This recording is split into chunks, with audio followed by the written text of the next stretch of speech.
এই সংসারের এই জীবনের আধার হলো জ্ঞান। আমরা সবাই জ্ঞান লাভ করতে চাই, সামনে অগ্রসর হতে চাই, কারণ আমাদের লক্ষ্য পূরণ করাই হোক, আমাদের পথ খোঁজাই হোক বা যে কোনো কাজ হোক, এই জ্ঞান আমাদের সাহায্য করে। এই জ্ঞান অত্যন্ত আবশ্যক, কিন্তু অনেক মানুষ এটা বুঝতেই পারেন না যে জ্ঞান কিভাবে অর্জন করা যেতে পারে, কিভাবে এই জ্ঞান লাভ করা সম্ভব হতে পারে, কি কর্ম করতে হবে, কোনটা ভাবতে হবে। ওনারা না রীতি জানেন না নীতি জানেন, সেই জন্য ওনাদের জীবনে জ্ঞান আসে না, তাই দুঃখী হয়ে পড়েন। আর এখানে বলি, দুঃখ পাওয়ার কোনো কারণ নেই। আপনার জীবনে জ্ঞান আসেনি, এটা কোনো লজ্জার বিষয় নয়। লজ্জার বিষয় হলো এটা যে জ্ঞান লাভের জন্য আপনি প্রস্তুতি নন, আপনি তৎপর নন, আপনি চেষ্টাই করছেন না। অজ্ঞানী হওয়া কোনো খারাপ বিষয় নয়, কিন্তু জ্ঞান লাভের পিপাসা না থাকা, এটা হলো সবথেকে বড় দোষ। তাই সবসময় জ্ঞান লাভের জন্য প্রস্তুত থাকুন আর চেষ্টা করতে থাকুন। আসলে নির্বাচনটা আপনাকে করতে হবে যে আপনি অজ্ঞানী থেকে জ্ঞানী হয়ে উঠতে চান নাকি জ্ঞানী থেকে আবার অজ্ঞানী হয়ে উঠতে চান। আসুন আমার সাথে ভালোবেসে বলুন, রাধা রাধা। দেখুন, এটা তো সবাই করে থাকেন, ধনের কামনা করা, ধন অর্জন করা, ঈশ্বরকে ধন্যবাদ জানানো, সবাই করেন, কিন্তু ফল সবাই পান না। কারণ বেশিরভাগ মানুষই পেছনে ফিরে তাকিয়ে এটা ভাবেন যে আমরা তো জীবনটা যাপনই করলাম না। এই জীবনে সবকিছু আছে, সম্পত্তি আছে, স্বাচ্ছন্দ্য আছে, সাফল্য আছে, শুধু সুখ আর শান্তি নেই। এবার এরকমটা কেন হয়, এর পেছনে কারণটা কি? কারণ হলো এটাই যে জীবনে বাঁচার যে বিধি আপনি নির্বাচন করেছেন তা কিছুটা অনুচিত। জীবনে কিভাবে বাঁচা উচিত, জীবনযাপন কিছুটা রীতি মেনে করা উচিত। অর্থাৎ সবাইকে ভালোবাসুন, কারোর সাথে ছলনা করবেন না, সম্পর্ক গড়ে তুলুন, তা পালন করুন।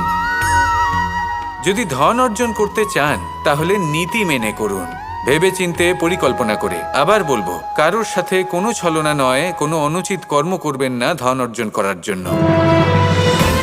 আর যদি ঈশ্বরকে ধন্যবাদ জানাতে চান তাহলে প্রীতি দ্বারা করুন। আর যে ব্যক্তি রীতি, নীতি আর প্রীতি এই তিনটি ভাব বুঝে উঠতে পারে এবং তা আত্মসাৎ করে নিতে পারে, তার অতীত, ভবিষ্যৎ এবং বর্তমানকাল সবকিছু সংযত হয়। আপনি কিভাবে জীবনযাপন করতে চান, কিভাবে ধন অর্জন করতে চান, ঈশ্বরকে ধন্যবাদ জানাতে চান, নির্বাচন আপনার। আসুন আমার সাথে ভালোবেসে বলুন, রাধা রাধা। আজ আপনাকে আমি একটা কাহিনী শোনাবো। রাধার সখী ললিতা একদিন প্রসাধন করছিল।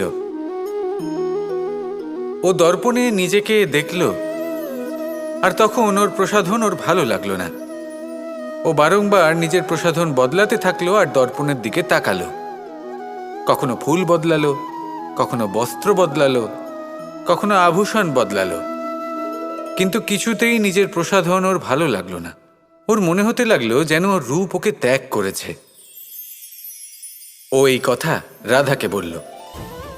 রাধা ওই দর্পণের দিকে তাকালো, একটা বস্ত্র নিল আর সেই দর্পণকে স্বচ্ছ করে তুলল।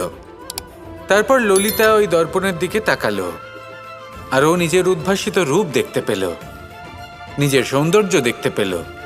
তাৎপর্য মালিন্য দর্পণে ছিল, তার রূপে নয়।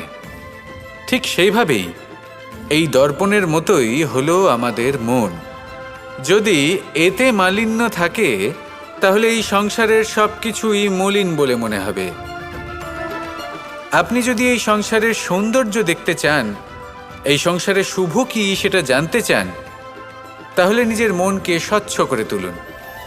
আসুন আমার সাথে ভালোবেসে বলুন, রাধা রাধা। যদি নিজের কথা বলি তাহলে আমার এই নিয়ে অভিযোগ নেই যে জন্মের পরেই আমাকে মা বাবার থেকে দূরে চলে যেতে হলো। আমার এই নিয়েও অভিযোগ নেই যে একজন মামা যিনি ভাগ্নের জন্য নিজের প্রাণও ত্যাগ করতে পারেন, সেই মামাই আমার প্রাণ কেড়ে নেওয়ার জন্য প্রত্যেক সম্ভাব্য প্রচেষ্টা করলেন। এই নিয়ে অভিযোগ নেই যে মহাযোদ্ধা হওয়া সত্ত্বেও আমাকে সারথি হওয়ার চয়ন করতে হলো। বরং আমি কৃতজ্ঞ। মামা যতই আমার প্রাণ কেড়ে নেওয়ার চেষ্টা করুক, আমি নিজের আত্মরক্ষা করতে পেরেছি। প্রথমে মথুরা ছাড়তে হলো, তারপর বৃন্দাবন ছাড়তে হলো, কিন্তু দ্বারকাকে নির্মাণ করার সুযোগটা আমি পেয়েছি। আমি কৃতজ্ঞ যে একজন সারথি হিসেবে ধর্মস্থাপনের এই রথ আমি এগিয়ে নিয়ে যেতে পেরেছি। এই সংসারকে গীতার জ্ঞান প্রদান করতে পেরেছি। দেখুন, জীবন সেই একই আছে, কিন্তু দৃষ্টিভঙ্গি কতটা গুরুত্বপূর্ণ। এই অভিযোগ আপনাকে জীবনে বাধা দেবে, দুঃখী করে তুলবে, কিন্তু কৃতজ্ঞতা বোধ সেটা আপনাকে একটা সুযোগ দেবে, সেই জীবনকেই আরও আনন্দের সাথে যাপনের সুযোগ। এই সুযোগে সদ্ব্যবহার করুন আর আমার সাথে ভালোবেসে বলুন, রাধা রাধা। আজ আমরা আবার সাফল্য আর অসফলতার বিষয়ে কথা বলবো।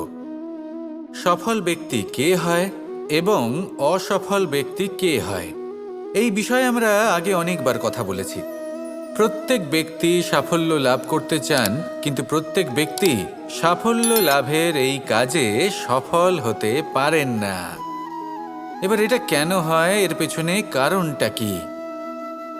কারণ হলো ভয়। সফল ব্যক্তি হলেন তিনি যিনি নিজের সিদ্ধান্ত দ্বারা এই সমস্ত সংসারকে বদলে দিয়ে থাকেন, এবং অসফল ব্যক্তি হলেন তিনি যিনি এই সংসারকে দেখে এর বিষয়ে ভেবে নিজের সিদ্ধান্ত বদলে ফেলেন। প্রয়োজন হলো নিজের লক্ষ্যের বিষয়ে ভেবে দেখার, পথের বিষয়ে ভেবে দেখার। একবার যদি আপনি পথ নির্বাচন করে থাকেন, সেই পথে অগ্রসর হতে থাকুন আর তাতে অটল থাকুন। সবসময় দৃঢ় প্রতিজ্ঞ হন। আপনি যদি কোনো পথে টিকে থাকেন আর নিরন্তর পরিশ্রম করতে থাকেন, তবেই আপনার জীবনে সাফল্য আসবে। যদি কথায় কথায় লোকে কি ভাববে, লোকে কি বলবে, একথা ভেবে নিজের সিদ্ধান্ত পাল্টান, তাহলে কখনো নিজের লক্ষ্যে পৌঁছতে পারবেন না। আসুন আমার সাথে ভালোবেসে বলুন, রাধা রাধা। সাফল্য। আমরা সবাই জীবনে সাফল্য লাভ করতে চাই। প্রত্যেক ব্যক্তি এটা চান যে নিজের কর্মক্ষেত্রে তিনি যেন সর্বশ্রেষ্ঠ হয়ে থাকেন। এবার আমাদের মধ্যে কেউ এটা মানুক বা না মানুক, আমরা সবাই এটা জানি। কোথাও না কোথাও নিজেদের মনে মনে আমরা এটা জানি যে আমরা সম্পূর্ণ নই, আর আমরা সবাই পূর্ণতা লাভ করতে চেষ্টা করি। এবার পূর্ণতা প্রাপ্তির এই যাত্রায় সাফল্য কিভাবে লাভ করা সম্ভব? কেউ বলবে নিরন্তর পরিশ্রম করতে থাকো, দৃঢ় নিষ্ঠার সাথে অগ্রসর হও, সাফল্য অবশ্যই লাভ করবে। হ্যাঁ, এটা সত্যি কথা, কিন্তু এই সব কিছু করার আগে একটা সিঁড়ি আছে, একটা শিক্ষা আছে যা জীবনযাপনের অংশ করে তোলা গুরুত্বপূর্ণ। আর সেটা হলো, আপনার এটা বোঝা উচিত যে আপনি ঠিক কি ভুল করেন যার জন্য আপনি সাফল্য পর্যন্ত পৌঁছতেই পারেন না। আর এটা বোঝা প্রয়োজনীয় যে কিভাবে এই ভুল শুধরে নেওয়া সম্ভব। নিজের অন্তরে সেই সাহস জাগিয়ে তুলুন যার দ্বারা আপনি নিজের ভুল স্বীকার করতে পারবেন। সেই ধৈর্য জাগ্রত করুন যাতে যতই কঠিন হোক না কেন আপনি নিজের ভুল শুধরে নিতে পারবেন। তার সাথে পরিশ্রমও করুন, দৃঢ় নিষ্ঠার সাথে সামনে এগিয়েও চলুন। সাফল্য অর্জন করতে খুব বেশি সময়ও লাগবে না। আসুন আমার সাথে ভালোবেসে বলুন, রাধা রাধা।